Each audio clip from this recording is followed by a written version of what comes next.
I don't know when you're watching this, so I thought I'd cover all the bases like usual. Wait a second. Something isn't right here. Oh, that's right. I'm hijacking Becca's YouTube today.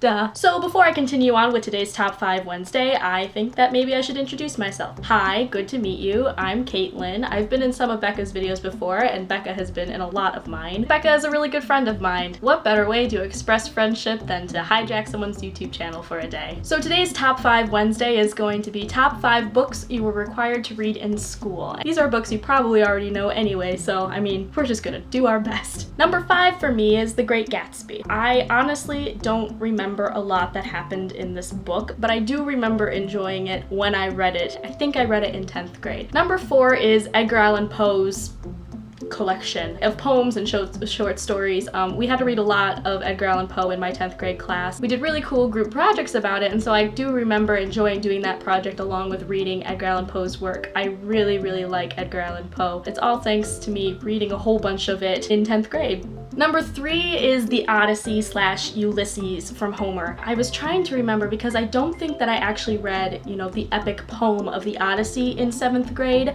I think we read some sort of this is a novel version, and his name was Ulysses. No matter what I read, I really enjoyed it. Reading the story of the Odyssey really got me into Greek mythology, which is something that I really love. I love mythology in general, and I think it's all thanks to me reading the Odyssey at such a young age. Number 2 is a book called Very Good Jeeves by P.G. Wodehouse. If you've ever heard of the TV show Jeeves and Wooster starring young Stephen Fry and Hugh Laurie, it's based off of the book series. It follows a young, kind of weird English aristocrat named Wooster.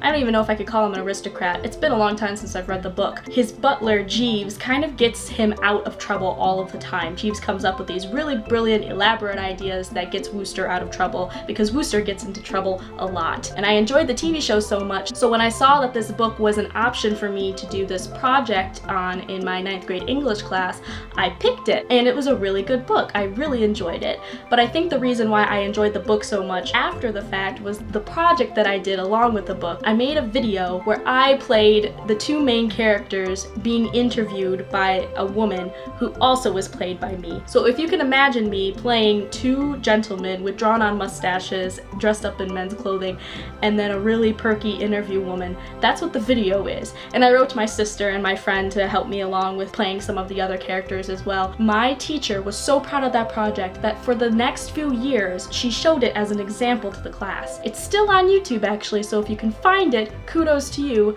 I'm not giving you any links.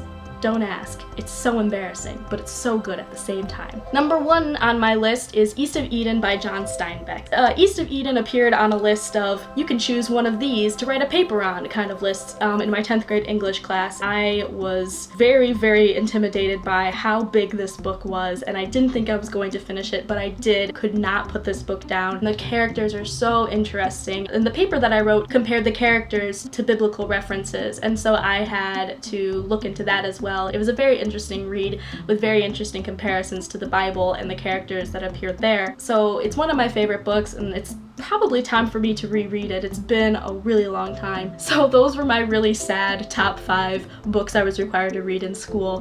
So thank you so much for watching this very, very poor YouTube hijacking video. I'm going to shamelessly plug my channel, which I'm sure Becca will put in the description. I make very nerdy videos about K-pop and nerd culture and things like that. Mostly K-pop at the moment. Okay, I'll stop plugging my channel now. Please go and subscribe to Becca because she talks about books way better than I ever could. When she returns, you guys will be so happy because she can talk more about what she likes on her channel, and I'll be on my channel, and everyone will be back where they're supposed to be. It'll be great. Anyway, so Becca will see you guys in her next video, and hopefully I will see you in my next video over on my channel because that would be cool. I'm gonna say bye now, and instead of playing my end screen, we'll play Becca's end screen because it's her channel. And go!